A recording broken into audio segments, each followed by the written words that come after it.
Towers of Doom. Early though, typically this is our game 5. Fnatic picks up Towers of Doom. Leftovers will have first pick. We had an R9 game 1. I want to see what is prepared for game number 2 here. Again, we are talking today about teams. They have to put their money where their mouth is. Method talking a big game about going to BlizzCon, so does Team Liquid. Fnatic wants to do the same thing. Method struggled today, but they haven't fallen. They stumbled, but they still secured the win that was so important for them. But they definitely have to step it up towards tomorrow, which they also already said they would do. Fnatic, also another team that really wants to go to BlizzCon. They've been talking about this the entire time. They even said, listen guys, Western Clash, we're not there. Doesn't matter. It's all about BlizzCon right now. The Western Clash itself doesn't have an impact for us, for our BlizzCon ambitions. It's all about the tournament at the end of the year. But you can't talk BlizzCon if you don't win your games. And this is an important one. They lost this in part 1 of phase 2. So if they can take it here today, it will be fantastic for them. They're off to a good start, but there's 2 more maps to win before they can crown themselves the victor of the series. I want to see Last Hopes to Haka on this battleground. I really enjoy what he brings to the map. But of course, when we're talking about Last Hope a lot, I gotta talk about Buddy Boss too. I feel like he's the unsung hero that we don't talk about when it comes to Leftovers. He's such a solid top laner, not in the sense that he is going to win you the lane or shut down your opponent, but in the sense that he has such good synergy with Mobzio. Those two together are able to dictate the front line when they get to a team fight. His Dahaka in the past has shown that. He's followed up a Stitches combo into a drag. His bunkers were usually always there. I mean, he's one of my quiet favorite heroes to watch. Talking about the offlaners and what you also said about Last Hope, I wouldn't be surprised to see the Dahaka banned out again. Yep. That has been the case several times now. And yeah, Buddy Boss on that offlane, what's he gonna play here? I mean, again, we are also talking about Urel once more, so it's always a bit of a trade-off. Do you ban Dahaka? Do you allow them to get Urel? Like, what's the play here? And instead, it is time for a Hammer ban. It's really weird. Hammer's a hero that, if he appears or she appears in the series, you see Hammer everywhere.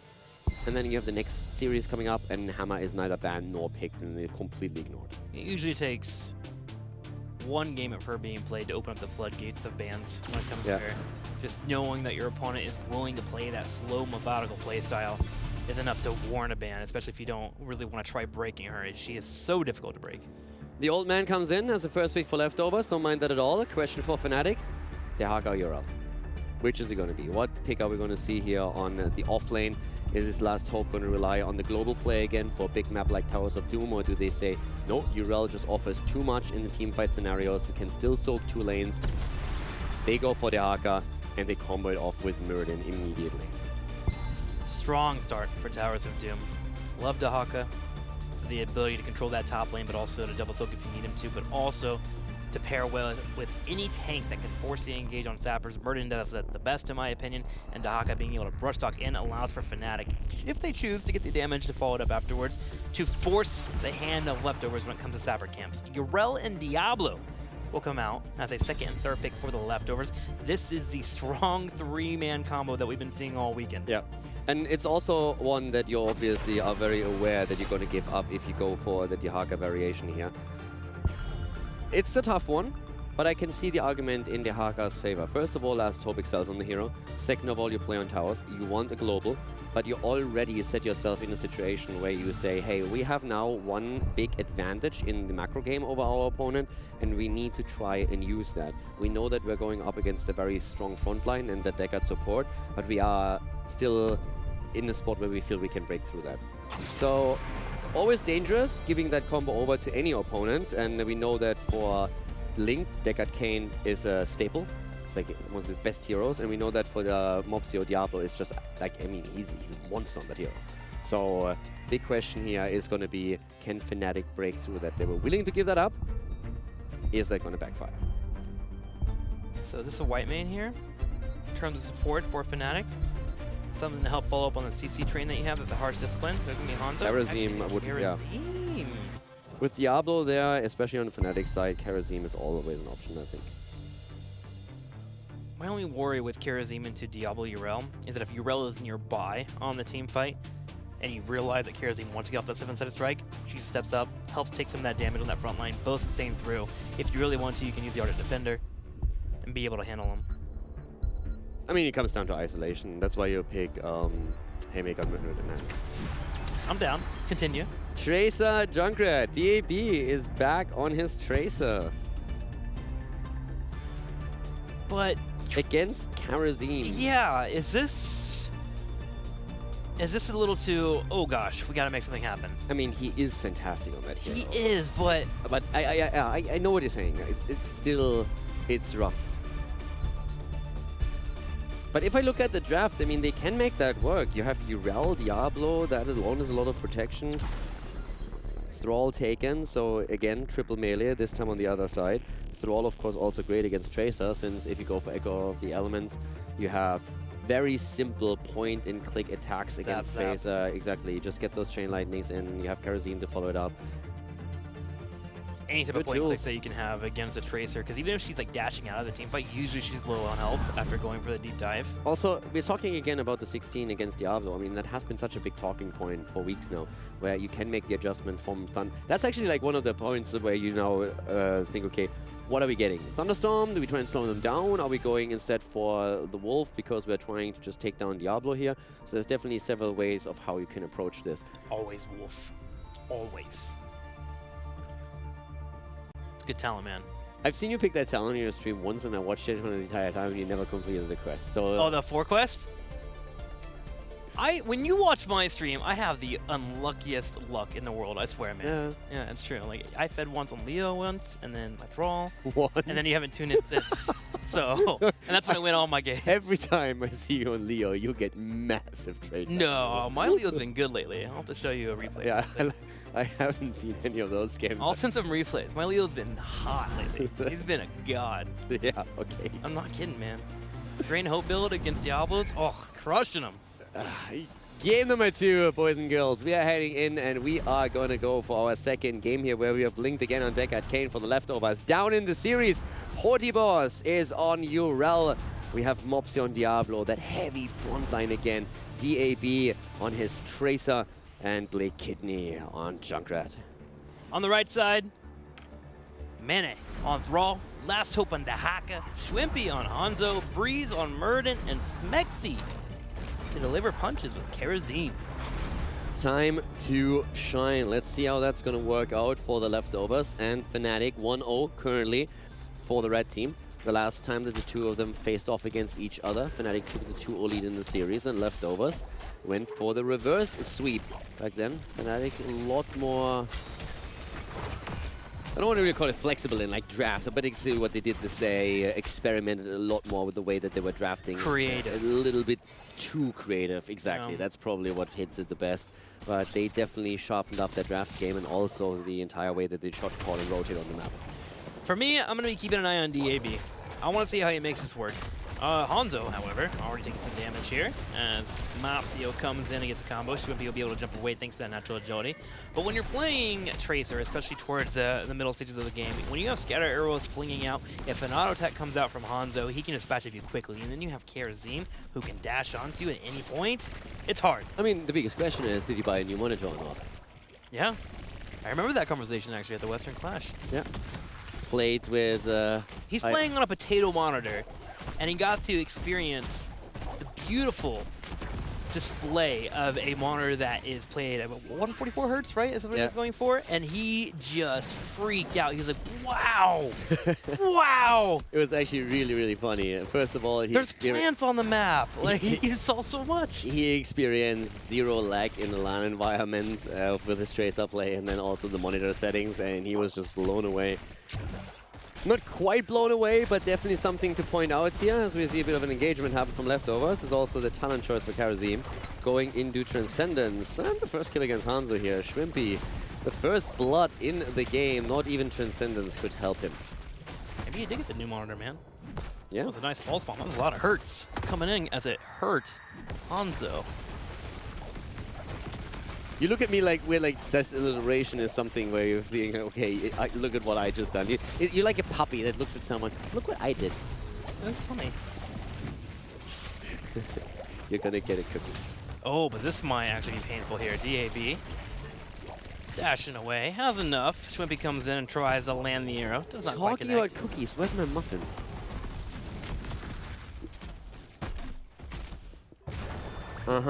Got nothing. Yeah. Nothing muffin, yeah, I get it. I haven't been to the store, dude. I'll go on Monday. I'll go on Monday, I promise. That's what he told me last week. I didn't go this week. Never lucky. I had cereal left over. I had enough cereal for the week. So, leftovers were the first kill. Really innovative experience, but this is a triple altar phase. And already Breeze moving in here, but gets at least a Stormbolt against Mopsio. Working a bit on that quest, because so far he hasn't really been able to work too many of these Stormbolts in. But okay, let's see how this is going to work out. Right now, Leftovers is definitely capitalizing on that heavy try factor that we often talk about with Deckard, Kane, Diablo, and Urel. Bomb is missing actually this time on the side of Tracer. They're going in. Deckard, Kane goes down as we have Last Hope joining the fun, and his Dehaka play is very infamous. Trying to make sure that he maybe gets another drag off against Mopsio. But first of all, it's Podipos that they're taking a closer look at. The Wolf is there. The drag not connecting though. Podipos pushing them back. But at least two of the altars taken by Fnatic, so that kill resulted in them getting a lead in the objective. Link got completely bodied there. He had human beings on every single angle around him, just locking him down. Completely taken out. Great rotation there by Fnatic. And because of it, they'll be up 36-32. And they're keeping up with the lane control. Now, Leftovers do have a slight lead in experience. They were able to soak a little bit during that phase, but nothing that Fnatic can't close. Top lane, the battle between Podipos and Last Hope. This is something that is a bit tough for Last Hope to win here. Nice dodge already. But of course, both of them with a lot of sustain. And it's just trying to make sure that your opponent loses a minion or two in experience, slowly pushing the opponents back here. The earlier level 7 would allow Leftovers to maybe even go for an invade, but Fnatic is very likely to pick that up as well for the fight if they want to. And they have, of course, the global on the map, so it's very risky for Leftovers to make a move. Look at Dehaka's positioning right now on the top right. Because the Sapper camp was possibly being invaded, he backed up all the way to, one, alert Urel. I am willing to brush Soccer down and force this fight. You should communicate that to your team. And also to be in a position where he could not be interrupted. Smart play there by Last Hope. Again, not trying to overextend for any experience, being in the spot where he could help his team out if he needs to, if that Sapper camp was to be taken. Leftovers clear up the camp on the bottom, but Breeze, he's feeling feisty. He jumps in. And he's not the only one. Dehaka is there too and gets the drag against Diablo. Was looking for a different target, but that's the one he gets. And Mopsio is actually suffering at the hands of Fnatic right now. But there's not enough CC as a follow-up. The bomb missing again. DAB here for the second time, not connecting with that. The drag is in. Stormbolt could be there, comes through. Mopsio gets a ton of damage. But he is quite known for his Diablo play and for his resilience on that hero. The survivability of Diablo is just unrivaled. Between the fire stomp and the potions coming out, it is difficult to kill that hero, especially with him being at currently 88 stacks. 2 altars for the taking. Fnatic sets up for the bottom one, but Podipos wants to fight. He moves in. Another drag connects with Mopsio. He continues to be the main target to be focused down. Karazine dashes away after being tossed over the shoulder. Yeah, but good moves by Last Hope again. Great burrows here, dodging out on all the seals that come through and at the same time connecting one Tong after another. Smexy with the channel, gets interrupted, but barely, as Leftovers are trying to make sure that Fnatic is not getting this one. Here's the complete stacks. They're starting to move in again. Junker tries to channel mid lane. Down here, the fight is still continuing, and this time the bomb connects, and Shrimpy is nearly down. Podipos wants to kill him, but gets not enough damage in to drop him. Not enough damage. Shwimpy's able to tap. Arrows keep flying out, and Deckard, Kane has taken the time to go ahead and start the channel. Fnatic trying to fight this 5v4, but they're actually losing out on it as Podipos keeps up the aggression. However, Leftovers need to be careful. There is a drag up and available for Fnatic. They can force a fight here. But Leftovers already won the first altar. They already took the first one, so now they're going for the second. And they have taken the lead in experience. They are looking strong here. But Fnatic wants to at least get an even trade here. They go for Diablo again, and Karazim jumps in instead of continuing the channel, saying, guys, we can take this guy down, but they cannot. And Shrimpy falls. Diablo is just staying alive through everything here. Podipos being able to bring out the armor thanks to that Avenging Wrath, picking up that level 4 talent. Dehaka in the bottom is trying to escape, but he's been slowed down. He's been tossed. And Leftovers take a massive experience lead and also jump up in core shots, 32-28. Smexy could have continued the channel, but then they try to get the kill against Diablo, and we come back to the old setup. Diablo, Urel, Deckard, Kane. Fnatic was willing to give it up. They said, nope, we're fine. We're gonna take Murden here. We're gonna take Dehaka. We want the global, and we are going to be able to deal with it. And so far, that just hasn't been true. But then again, now we're heading into level 10, so that changes the mid-game significantly through the heroic abilities coming into play. Leftovers already has access to them. But Fnatic They still need a bit more experience before they can make those moves. And then, of course, the Haka becomes even more dangerous with that isolation. That might be just what they need to get these kills. And the arrow that we have from Hanzo. Especially if he can land it on one of those backline supporters, Urel or Dahaka, or I'm sorry, the Kane, the ones that have been trying to keep Diablo alive. Because it seems like the main plan for Fnatic is to get rid of this Diablo. They've done it 3 or 4 times. Should be something they can pull off when they get level 10. Actually, now that I say that, a switch up on the level 10. 7-sided strike not coming out, it's going to be Palm instead. Yeah, going for the Palm here. I feel it's mainly because Hanzo is having so much trouble to stay alive against Tracer. True, that they're just saying, hey, whenever that bomb comes out, just make sure that the Palm is ready if you feel the target is going to die. And I think that's actually a good adjustment here on their part. They have more damage, and also Sundering is going to be used. All right, they go for Breeze. No Palm being used here. Just pops the Avatar instead. Tornado attempt, but that didn't really do too much. The immediate interrupt, and already the Riptire comes through. Breeze jumps away. Still, they can keep those mercenaries there, so no chance of actually getting another core shot in. Level 10 abilities already on both sides. No one on level 13, even talents. Single altar on the map, but can Fnatic get close enough to avoid the interrupt? They're tapping in the middle and they're rotating in. Might have this interrupt here. Breeze actually going straight for the bush. Sonic Arrow will be the one to disrupt. Mopsio is the target. Oh, but Thrall up in the front line. Man, it just cannot move. Here comes the Dragon Arrow. Drops in the Sundering. Here's the Palm, and the Palm will proc. Palm gets proc. Lightning Breath is in. Main on the run. The Drag connects us. We once again have last hope of the place here. Linked about to go down, but Hanzo is already eliminated, and Linked is still alive on his deck. Kane is moving away here. Breeze was thinking about going in again, but Smexy also in trouble. The bomb comes through. He dies just before he can take down Tracer. A double kill for the Leftovers, as we have 5 kills versus 1. The Leftovers with 5 more shots fired, and Fnatic starting to struggle in game number 2. Leftovers are about to hit 13, 32-23 in terms of score. Leftovers able to turn these fights around.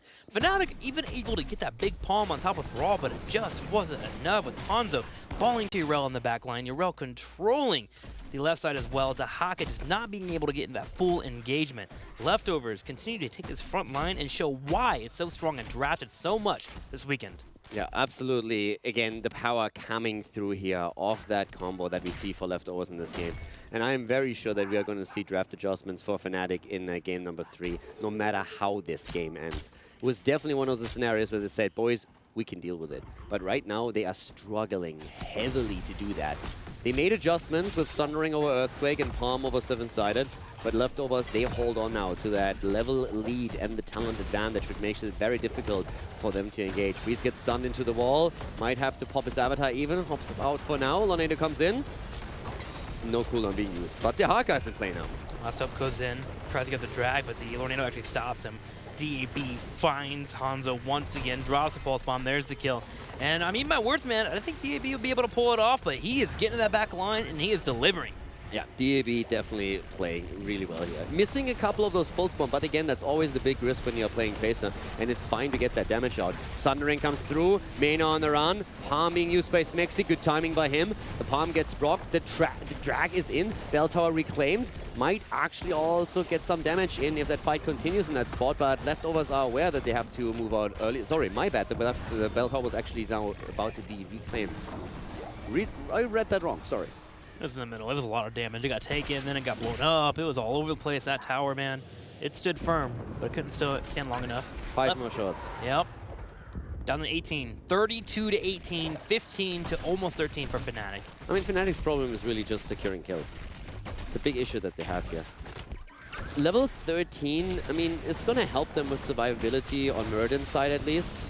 That's a good attempt for boss, but it's something that Leftovers are coming a mile away, and that's going to be a big fight. It's just even talent fight. It's a fight you can take, but if they lose this one, then they are nearly out for the count. Like, that's going to be rough. Avatar comes in. Once again, the bomb. Breeze barely getting out of here. And Riptire comes in, and that should be the end of it. The Palm comes through. Smexy throwing it out and saying, I gotcha. But he died. Yeah. So sad. Sacrificed his life for his friend. That's real loyalty. Dang, dude. That's deep. I want my muffin. He could have palmed himself, but he palmed Murden instead. Would you palm me? Would you? Why are you making it awkward? It's not awkward, would you? I would save your life if I could. Thanks, man. That means a lot.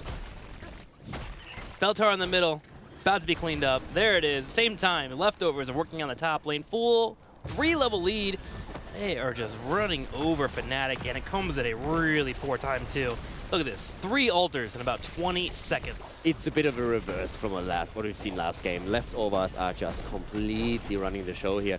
They have 16, 2.5 level lead. They already have a massive lead on the objective as well. 32 points on their own core, 14 on Fnatic's. The talent advantage, the triple altar phase. I mean, it doesn't get any worse than that. This could literally be game. I mean, the Haka is going to get the bottom, so it's not going to happen since the global is on the side of Fnatic. But it could definitely put Fnatic down to 4 points on the core, and that puts them really on notice. Smexy goes in for the interrupt, able to dash back, but Breeze is having a really tough time on that front line. Has to pop Avatar just to stay alive, but Leftovers group up as 5. Manny comes over with the Sundering on the side, does connect with DAB, but he's able to blink out. That was a pretty cool Sundering idea, but he himself is still far away from the fight itself. Mane being attacked, Last Hope is already down. The Palm again on Breeze, but this is 4 points on Fnatic's core. Mane is on the run. Everybody is just running and trying to get away here. And I mean, at the end of the day, it really comes down to the fact that they just simply cannot kill Mopsio. Mopsio on Diablo together with Ural, they are unkillable right now. You cannot take those two down. Fnatic doesn't have the tools, especially since they don't have the 7-sided. I understand why they went into the palm. I absolutely get it. DAB is putting so much pressure on Hanzo. You need to keep him alive somehow, and that's the best way that you can do that right now. But at the same time, it takes another massive burst tool away that you could try and use against Diablo and maybe against Ural. You don't have that, and those two are just demolishing any attempt of Fnatic to get a cohesive team fight together. Speaking of attempts, there is going to be one more chance for Fnatic to come back. Right now they're just trying to hold the map back themselves, at least their side. With their bell tower low in the top right and a little bit of damage on the bell tower on the bottom right, they have finally stabilized while they hit level 16. But 2 altars will be spawning, one on the top left and one on the top right, and they'll have to snatch both here if they can't find a bell tower to lessen the score. Okay, there we go. Breeze is in deep. Again, Lornado is there. Stormals are coming through. Hanzo Arrow as well. The Haka is in. They want this. 16 versus 16. They're looking for the fight, but the Haka is already getting buried. Popping the Essence, going for the trade on the burrow. Riptire comes through. Ardent Defender is in. Everybody jumps in deep. They're going for the backline. They get the kill. Junkrat is down, but Last Hope falls. A 1-for-1 trade as Fnatic is desperately looking for more here. Kerosene was not close enough for the palm. Mana trying to move in here out of that wolf, but Mopsio chases him back to the bottom right. And here comes Ural to help deliver the kill. Link popping out the potions for his teammate. Smexy goes in, will have to drop a self-palm. It does not get proc. DAB can chase in a second here. He'll have a blink, but Thrall was cleaned up. Only 2 members left for Fnatic, and the altars are here. Leftovers can go and win the game. A 4 versus 2, double altar on the map. Smexy already low. DAB is still on the chase, and he takes him down. Kerosene eliminated. The Chandler started as Diablo is going to end this game. 12 kills against 2. A 3-level lead as the Leftovers tie the series and take down Fnatic on Towers of Boom.